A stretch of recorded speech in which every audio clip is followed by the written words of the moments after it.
नमस्कार साथियों, स्वागत है आपका YouTube channel Hindi steno class में।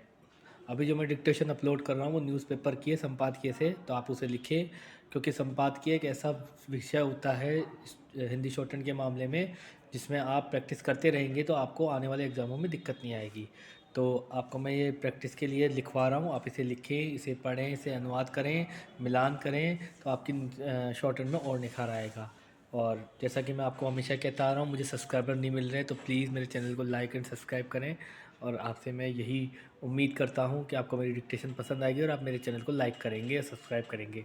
तो चलिए, आपका ज़्यादा समय नहीं लेते हुए मैं डिक्टेशन पे आता हूँ। तो चलिए साथियों, डिक्टेशन के लिए स्टार्ट हो जाइए। Yes, dictation start. भारतीय क्रिकेट आम तौर पर ड्रॉपिंग के आरोपों से अपेक्षाकृत दूर रहा है। स्टॉप। कुछ अपवादों को छोड़कर भारतीय क्रिकेटर इस मामले में बेदाग रहे हैं। विराम। पर हाल ही एक स्टिंग ऑपरेशन में टीम इंडिया के मुख्य चयनकर्ता चेतन शर्मा के खुलासे ने भूचाल ला दिया है। विराम। चेतन शर्मा ने दावा किया कि भारतीय क्रिकेटर खुद को फिट रखने के लिए इंजेक्शन लेते हैं। विराम।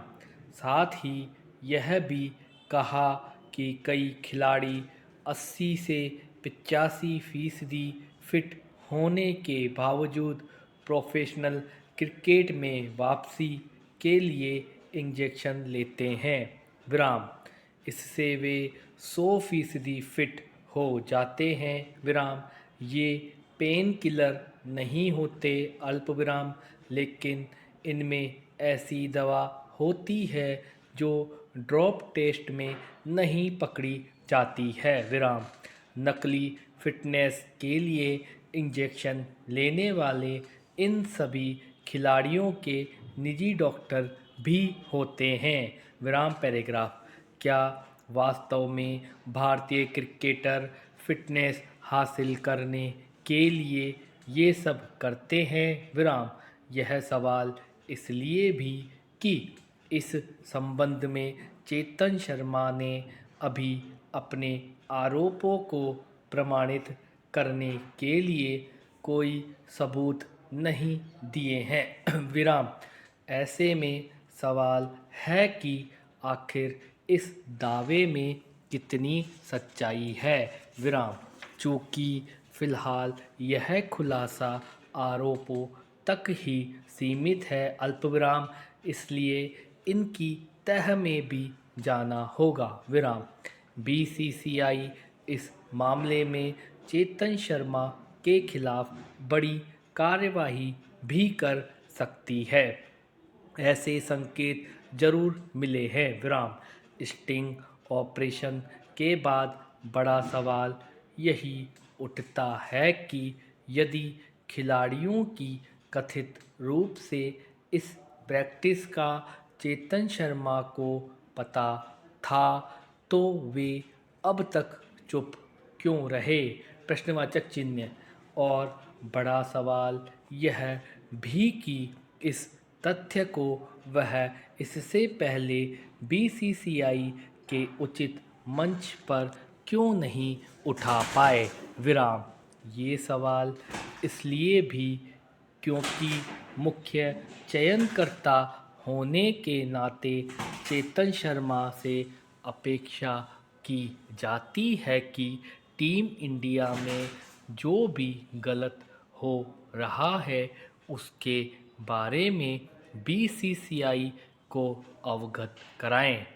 अगर किसी विवाद के चलते उन्होंने खिलाड़ियों को लेकर ये आक्षेप लगाए हैं तो इसे तो सचमुच गंभीर कृत्य कहा जाएगा। विराम।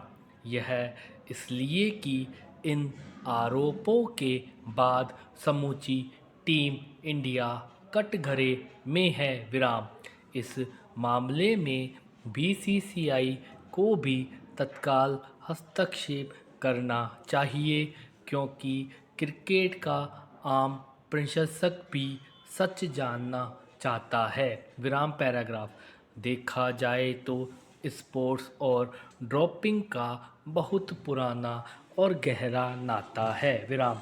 अक्सर चैंपियन बनने के लिए खिलाड़ी ड्रॉपिंग करते हैं और पकड़े जाने पर उन पर प्रतिबंध भी लगता है।